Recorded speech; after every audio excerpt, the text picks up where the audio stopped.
man alima hadza kullahu.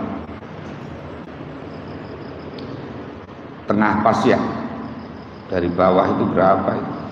1, 2, 3, 4,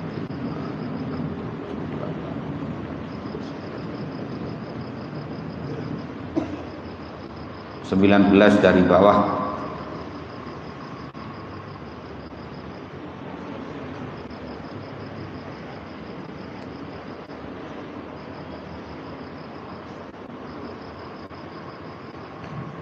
Waman alima, waman dan adapun siapa orang itu alima mengetahui siapa man. Hadza pada ini madzakarna, penjelasan di atas bahwa dunia ini begini dan sebagainya. Kullahu seluruhnya za. Udah diterangkan, udah tahu itu, semalam yukfir. Kemudian tidak mendahulukan, tidak memilih siapa man al-akhirata pada akhirat, alat dunia mengalahkan dunia. Bahwa maka adapun man itu asirus syaitani, orang yang menjadi tawanan setan, orang yang tahu bahwa dunia ini hina, dunia ini macam-macam itu ya, yang penjelasan di atas. Kok orang itu tidak memilih akhirat atas dunia ini, maka orang itu orang yang menjadi tawanannya setan. Qad ahlakathu, sungguh telah merusakhu kepada man apa syahwatuhu, syahwatnya man. Wa ghalabat dan mengalahkan alaihi atas man apa syakwatuhu, celakanya man. Fakaifa maka bagaimana yu'addu dianggap siapa man min hizbil ulama'i dari golongan ulama, kalau orang itu masih mendahulukan dunia atas akhirat. Gini failnya belakangan. Fakaifa maka bagaimana yu'addu dianggap min hizbil ulama'i dari golongan ulama siapa man orang hadhihi yang adapun ini ya tadi itu sifat di atas itu, atau yang qad ahlakathu syahwatuhu wa ghalabat alaihi syaqawatuhu itu darajatuhu, derajatnya man. Bagaimana orang yang seperti itu kok dianggap ulama yang mendahulukan dunia daripada akhirat. Wa fi akhbari Dawud, dan itu di dalam kabar-kabar hadis tentang Nabi Dawud alaihissalam. Hikayatun, ada cerita anillahi ta'ala, dari Allah ta'ala. Inna, katanya Allah, inna adna ma asma'u, sesungguhnya paling rendahnya, paling ringannya perkara. Asna'u yang memperlakukan siapa aku, bil alimi kepada orang alim. Idza asara, ketika mementingkan siapa alim syahwatahu pada syahwatnya alim, ala mahabbati mengalahkan atas cinta kepadaku. Apa sanksi yang paling, atau apa perlakuan Allah yang paling ringan terhadap orang yang mementingkan dunia ini kepada orang alim yang lebih mementingkan dunia daripada akhirat? Itu an ukhrimahu, sekiranya menghalangi siapa aku kepada man ladzi munajati, pada enaknya munajat kepadaku. Jadi orang merasa munajat kepada Allah itu menjadi nggak nyaman, nggak nyambung, formalitas, kemudian tidak betah. Nah itu orang tidak merasakan ladzizul munajat. Ini kalau orang tadi orang alim yang mementingkan dunia mengalahkan akhirat, maka sanksi minimal dari Allah itu ya tadi, orang itu tidak akan merasakan nikmatnya munajat kepada Allah. Jadi ya sembarang, entah itu bentuknya sholat, apa itu bentuknya zikir, apa itu bentuknya baca Quran, atau bentuknya macam-macam puasa. Jadi yang terasa itu hanya formalitas saja. Yang terasa itu hanya ya sekedar melaksanakan, bukan bagaimana rasa nikmat munajat itu. Orang kayak kita umpamanya, bukan kita lah, catung saja. Kok kita, kok KB kan gitu. Umpamanya jantung itu ketemu dengan orang cantik, umpama ini ya, sering. Umpamanya ketemu dengan orang cantik yang mau diajak ngobrol, itu kan dia betah lama-lama, terus ngobrol ngacem, apalagi mau diajak ngobrol macem-macem lah. Maka orang itu merasakan nikmatnya ngobrol itu. Nah itu namanya ladzizul munajat. Nah sebaliknya sekarang orang alim akhirat, maka sanksi minimalnya dari Allah adalah orang itu tidak merasakan ladzizul munajat, tidak merasakan nikmatnya munajat kepada Allah. Jadi yang berlangsung adalah semuanya serba formalitas, serba sekedar melaksanakan kewajiban. Sholat yang tidak ada khusuk-khusuknya. Puasa sebetulnya kalau nggak perintah wajib tidak melaksanakan. Baca Quran tidak merasakan nikmat. Zikiran juga sama, tidak merasakan kenikmatan. Nah itu sanksi, masya Allah, sanksi minimalnya.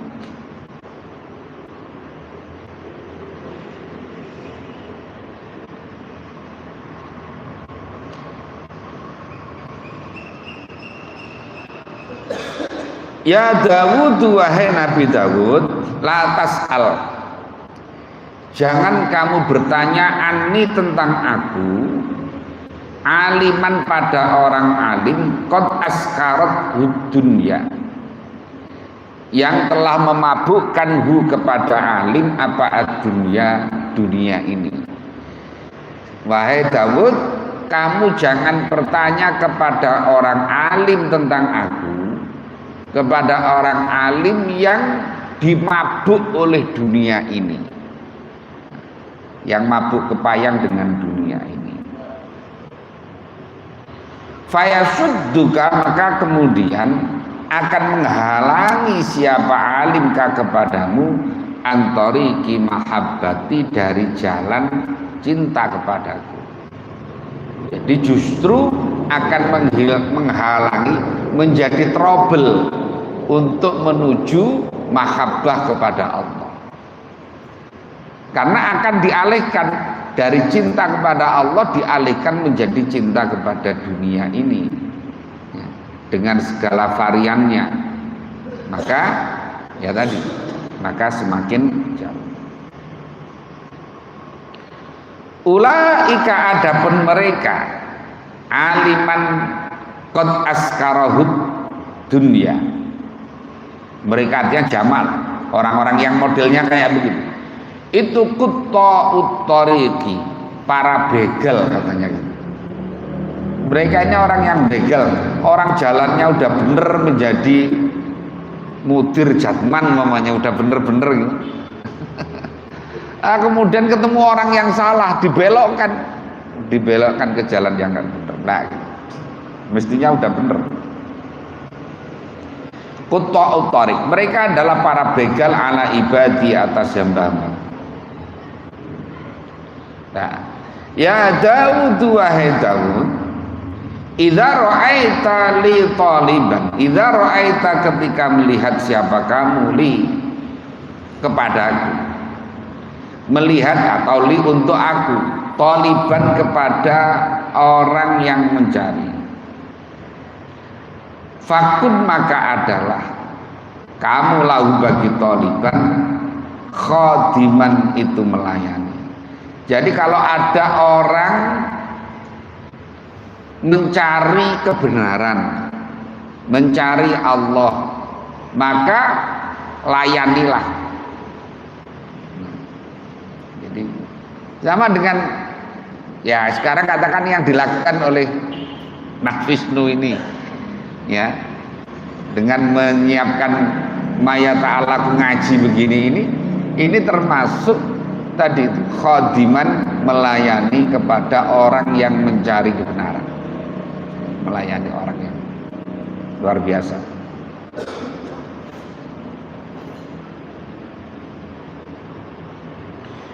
Ya Dawud wahai Dawud, man radda ilayya hariban, man siapa orang itu radda mengembalikan siapa man ilayya kepadaku hariban dengan lari, katab tuhu maka mencatat siapa aku kepada man, katab tuhu maka mencatat siapa aku kepada man jah badan, yaitu orang yang cerdas akalnya. Lam adzibhu abadan, tidak akan tidak menyiksa siapa aku hu kepada man abadan selamanya. Walidzalika karena demikian hikayah di atas itu qala dawuh siapalah Hasan, Syekh Hasan Al-Basri. Menurut Syekh Hasan, uqubatul ulama'i, adapun siksanya terhadap ulama. Apa siksa terhadap ulama? Siksa itu mautul qalbi, yaitu berupa matinya hati. Hatinya menjadi mati, hatinya menjadi keras, hatinya menjadi. Jadi tidak semuanya orang kemudian meskipun alim itu bisa jadi panutan, ya. Jadi tidak semuanya. Makanya ya paling tidak yang masih ada baterainya lah dalam hatinya, walaupun menteri-menteri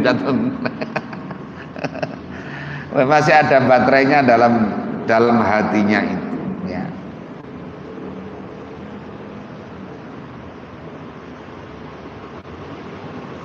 Apalagi yang memang hatinya itu adalah sangat terang.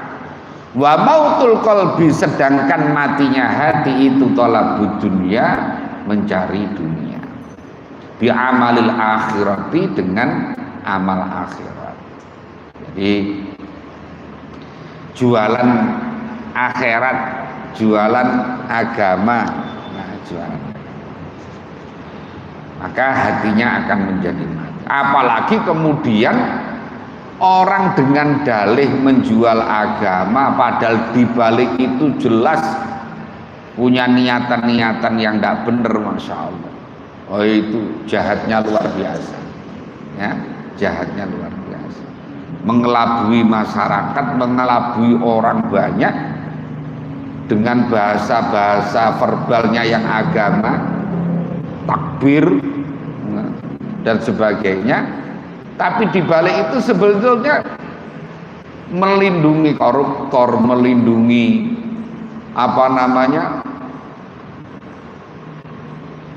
pengusaha-pengusaha nakal dan sebagainya. Na'udzubillah min dzalik.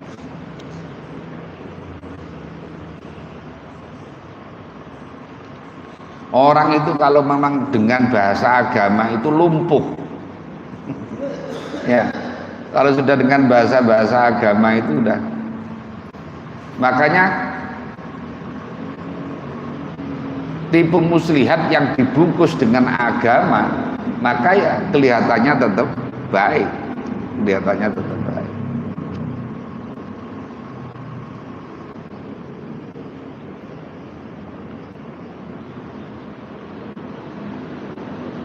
Walidzalika, karena demikian bahwa uqubatul ulama mautul qalbi wa mautul qalbi talabud dunya bi amalil akhirah.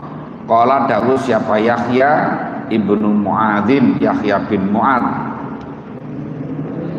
beliau mengatakan innama yadhhabu, bahwasanya hilang apa bahaul ilmi, sinarnya ilmu, kebaikannya ilmu, wal hikmati, dan hikmah,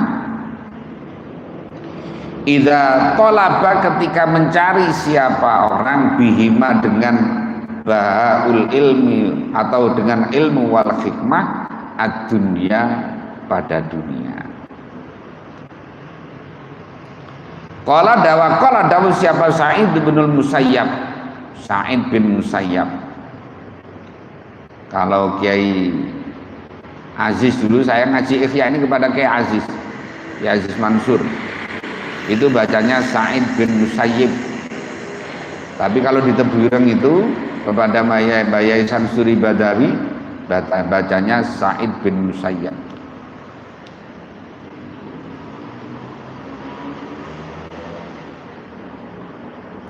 Rahimahullah. Idza ra'aitum, ketika melihat siapa kamu ala alima, pada orang alim, yughshi, yang mendatangi siapa alim, al umara, pada umara, bahwa maka adapun alim itu lisun, pencuri. Ini jangan dimaknani verbal begini, kalau enggak nanti kita menjadi nganggep semuanya sama. Orang datang ke umara itu banyak hal, ya, banyak hal. Bisa jadi menjadi penasehat, kayak penasehat presiden umpamanya. Bisa jadi dimintai pendapat. Saya diundang beberapa kali ke istana itu, dimintai pendapat. Jadi kita yang datang itu disuruh usulan, termasuk saya. Jadi supaya tidak salah. Jadi yang dimaksud ini adalah ini pemerintahan yang fajir. Pemerintahan, kan orang berpendapat itu tidak lepas dari setting politik ketika itu, sosio politik ketika kitab itu dikarang, ya, kitab itu dikarang. Pasti orang itu pasti tidak terlepas dari sosiokultural, sosiopolitik, atau apalah yang melingkupi. Makanya ketika itu memang pemerintahan yang nggak baik. Jadi orang kalau mendekat ke pemerintah mesti kesannya adalah menjustifikasi pemerintah. Jadi kalau datang ke sana istilahnya itu munduk-munduk jaluk sesuatu, lah ini yang tidak baik, ya.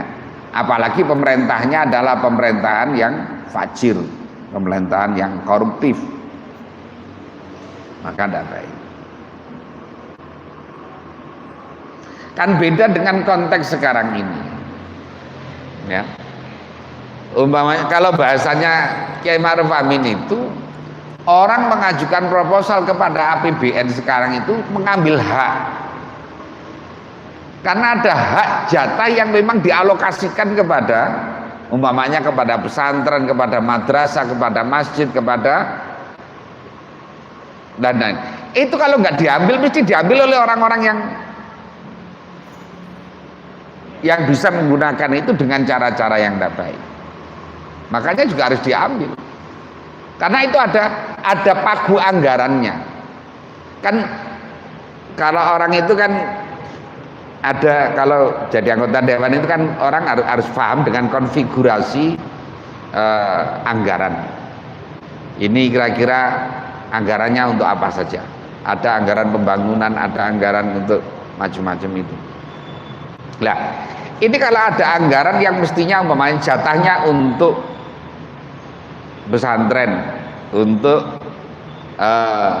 masjid, untuk madrasah, untuk majelis taklim, Lah ini kalau nggak diambil oleh orang-orang yang benar, maka akan diambil oleh orang-orang yang nggak benar.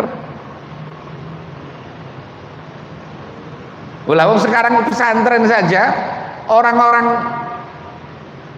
Wahabi Salafi, HTI juga bikin pesantren, namanya pesantren Asy-Syafi'i tapi menjelek-jelekan mazhab Syafi'i. Pesantren namanya Hasyim Asy'ari tapi menjelek-jelekan NU. Di Batam itu ada pesantren Hasyim Asy'ari, tapi materinya di dalam adalah menjelek-jelekan NU. Jadi itu kamuflase saja untuk menarik orang-orang supaya masuk. Kalau udah masuk didoktrin.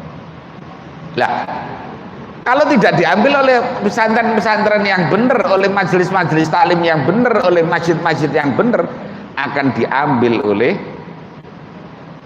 kelompok-kelompok itu. Dan mereka sudah mendesain itu. Nah, itu masalah. Jadi memahami teks itu harus juga dengan konteks, ya, konteks. Jadi ada kontekstualisasi. Lah kalau sekarang umpamanya orang datang, kalau tadi kan waman yughassil umara fawwalisun. Pokoknya orang datang, kalau ini disampaikan bahwa setiap orang yang datang kepada pemerintah adalah pencuri, wah ya ruwet sekarang. Nah, jadi harus didudukkan secara proporsinya. Tidak bisa kemudian digeneralisasikan seperti itu. Ya.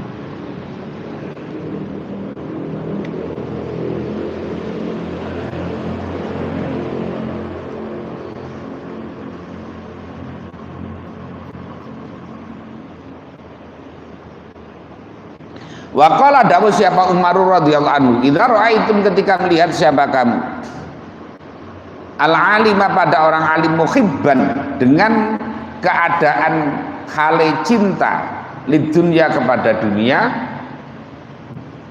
fattahimuhu, maka anggaplah salah kamuhu kepada alim, ala dinikum, atas agamamu. Nah ini kan harus ada parameter, harus ada parameter yang jelasnya, kriteria. Kayak begini ini kan tidak bisa kemudian kayak tadi difahami kemudian apa kudu nek kiai kudune melarat, gak oleh orang oleh sugih, kan tidak mesti begitu cara memahaminya. Nanti kalau orang kaya menjadi, kalau ada kiai kok kaya kok kedonyan, ada kiai kaya kok kiai kok naik Alphard umpamanya gitu kan, ada kiai kok naiknya Ferrari umpamanya.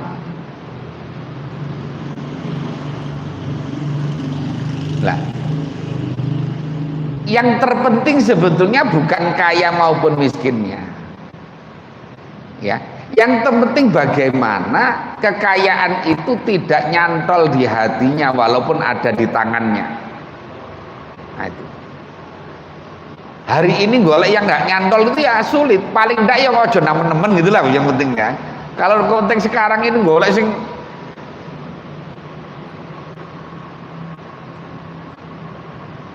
betul-betul kayak begitu ya udah jarang banget. Ya jadi kalau bahasa Jawanya itu ngunu yang ngunu neng ojo ngunu lagi. Mbah paham nggak orang ini? Artinya ya ojo kebangetan gitu ya, jangan kebangetan. Jadi lah kemudian sekarang ini kan trennya kiai-kiai kaya. Hampir pondok-pondok besar itu kiainya kaya-kaya semuanya. Ya. Kalau dalam bahasanya Gus Bahaya, kalau saya yang bisa kita ikuti, ya kan mending dimanfaatkan oleh kiai daripada dimanfaatkan oleh orang yang nggak bener, nah gitu. Makanya suatu saat Imam Syafi'i ketika ngaji kepada Syekh Muhammad bin Hasan Asy-Syaibani, itu Syekh Hasan Al-Syaibani itu ngitung duit itu di apa namanya, di ruang tamu supaya orang itu tahu bahwa dia itu kaya. Nah, dia Imam Syafi'i itu karena gurunya sebelumnya seperti Sufyan bin Uyainah, kemudian itu orang miskin-miskin itu. Jadi membangun mindset bahwa orang ahli agama itu tidak boleh kaya. Artinya harus terjauh, terhindar dari kekayaan. Ketika pertama ngaji kepada Imam Malik kaya raya. Punya ketika itu kuda yang paling mahal. Kalau sekarang kira-kira kan ya kuda jingkrak itu ya Ferrari lah. Atau apalah Lamborghini atau apa gitu ya. Nah, kira-kira seperti itu. Lah, jadi Imam Malik itu kaya. Lah, kemudian setelah dari Imam Malik ngaji kepada Syekh Muhammad bin Hasan Asy-Syaibani, lebih kaya lagi orangnya. Malah kalau ngitung itu depan orang banyak, ngitung duit itu, supaya orang tahu bahwa dia kaya. Imam Syafi'i tanya, Syekh kok begitu? Loh, terus gimana? Apa kalau orang alim tidak boleh kaya? Apa ini saya serahkan saja pada pencoleng? Oh ya jangan. Kenapa? Loh, kalau pencoleng nanti kan digunakan untuk maksiat, tapi kalau kiai kan dimanfaatkan untuk kebaikan. Nah gitu. Jadi jangan kemudian terlalu nyantol di dalam hati. Itu yang paling penting ya. Ada di tangan boleh, tapi jangan nyantol di dalam hati.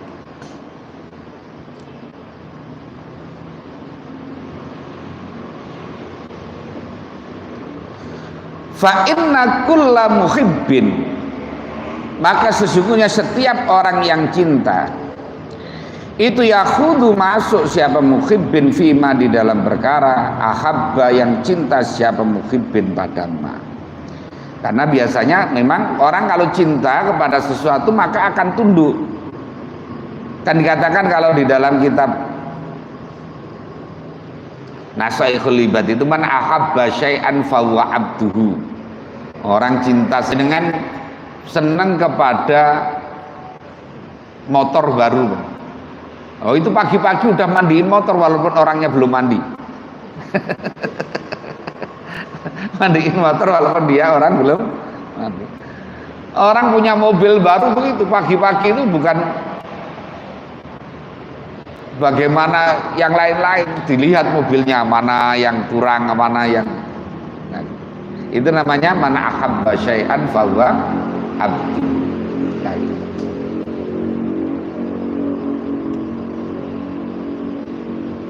Waqala berkata siapa Malik bin Dinarin, Malik bin Dinar rahimahullah ta'ala, qara'tu membaca siapa aku fi ba'dil kutubi di dalam sebagian beberapa kitab as-salifati yang telah lalu, kitab kuno lah. Innallaha sesungguhnya Allah Ta'ala itu yaqulu dawuh siapa Allah, inna ahwana ma, sesungguhnya paling ringannya sesuatu, dawuhnya Allah ini hadis qudsi berarti, asna'u yang memperlakukan aku bil alimi kepada orang alim, idza ahabba ketika cinta siapa alim ad-dunya pada dunia, itu an ukhrija, sama dengan di atas tadi itu, beda redaksi saja, sekiranya mengeluarkan aku halawata munajati, pada manisnya munajat kepadaku, min qalbihi dari hatinya man.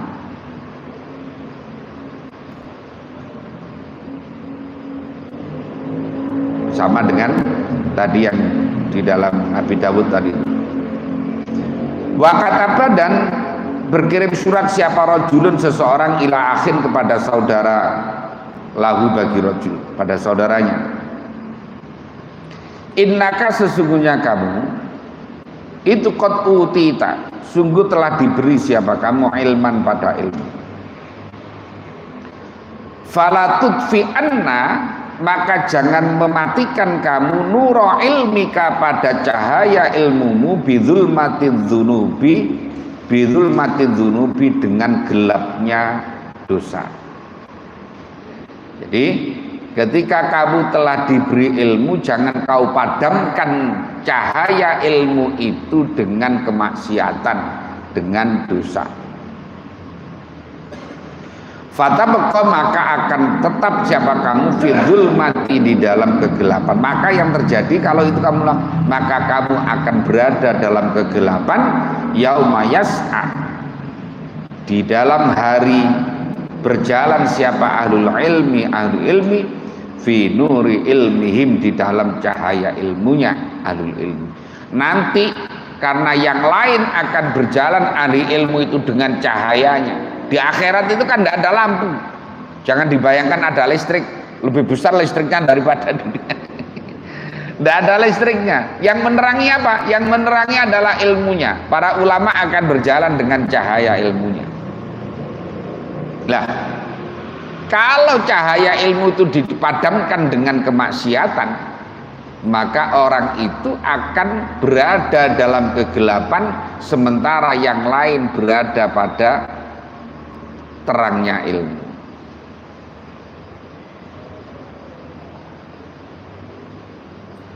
Wakana, dan ada siapa Yahya ibnu Mu'adzin, Yahya bin Mu'adz Ar-Razi rahimahullah ta'ala. Yaqulu, dawu siapa Yahya li ulama dunia, pada ulama-ulama dunia. Yahya mengatakan, tapi ini ya kita tidak boleh kemudian tunjuk hidung kepada orang, ya, jangan nunjuk kamu ulama dunia ya, kamu ulama dunia ya, gitu, jangan, karena kita tidak tahu hati seseorang, ya, kita tidak tahu hati seseorang. Ya ashabal ilmi, wahai orang-orang yang mempunyai ilmu, kusurukum, adapun istana-istanamu itu qaisoriyatun, yaitu seperti istana kekaisaran. Wa buyutukum, adapun rumah-rumahmu itu kisrawiyatun, bangsa kerajaan-kerajaan. Wa athwabukum, dan pakaian-pakaianmu itu zahiriyatun, yaitu bangsa raja zahir.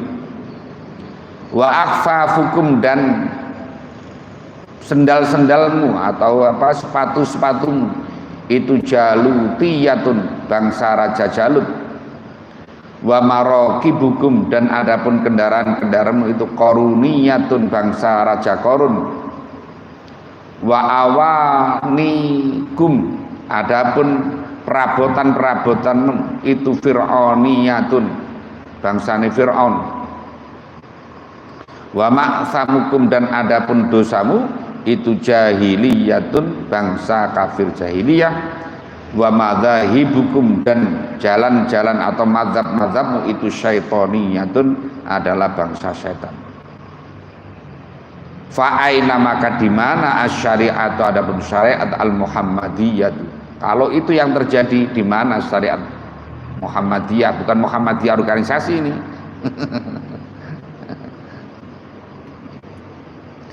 Qala dawu siapa asyairu syair. Wara isyaiti, adapun orang yang menggembala kambing itu yahmi, menjaga siapa roi adziba, pada macan, anha, dari syat. Orang yang pengembala kambing itu kan menjaga supaya kambingnya tidak dimakan oleh macan. Dia tugasnya menghalau itu supaya macan tidak.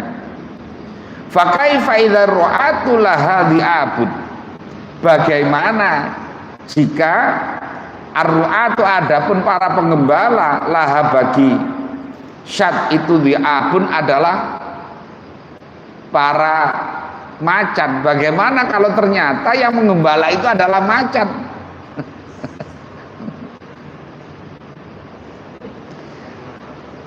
Itu kan sama dengan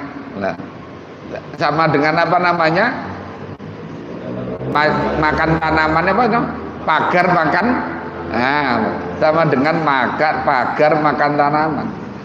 Pagar itu digunakan untuk bagaimana supaya barang itu atau hewan tidak bisa makan tanaman itu.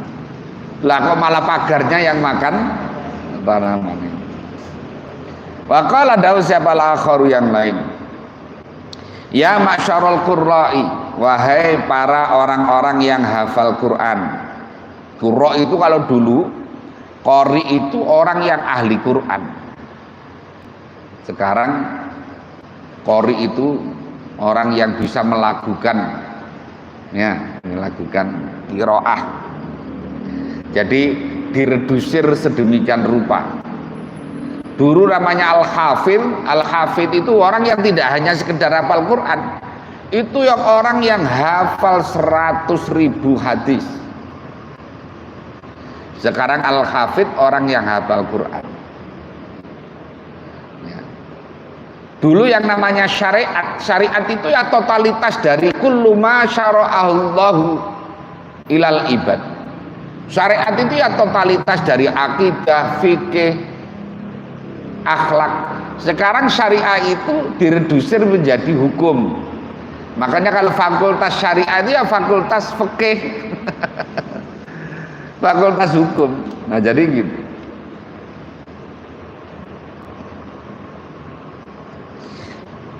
Ya milhal baladi, wahai garamnya negara. Maksudnya yang bisa mewarnai, bisa memberikan rasa kepada dalam komunitas.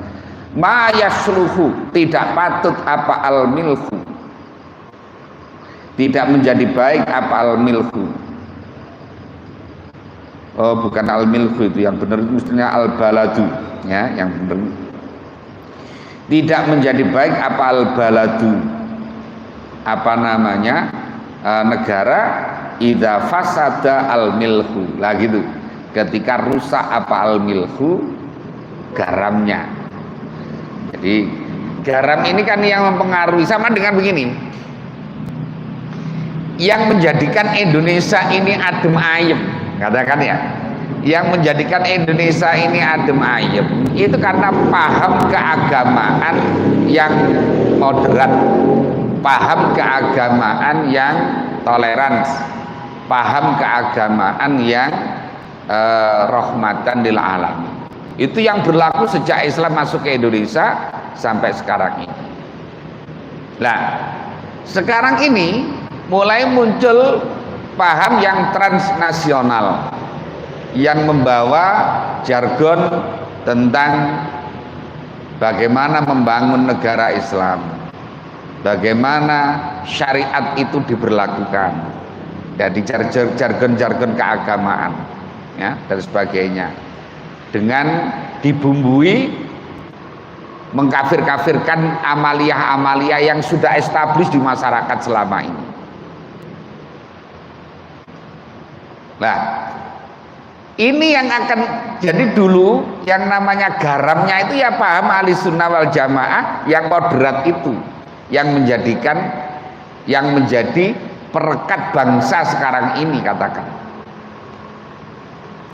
Nah, kalau umpamanya sampai paham yang moderat ini sampai kalah dengan paham yang intoleran, seperti yang terjadi di Suriah, yang terjadi di Yaman, yang terjadi di Afghanistan, yang terjadi di Irak dan sebagainya, Indonesia itu akan hancur. Jadi ma yasluhul baladu idza fasadal milhu, maka akan menjadi rusak negara itu kalau garam yang rusak.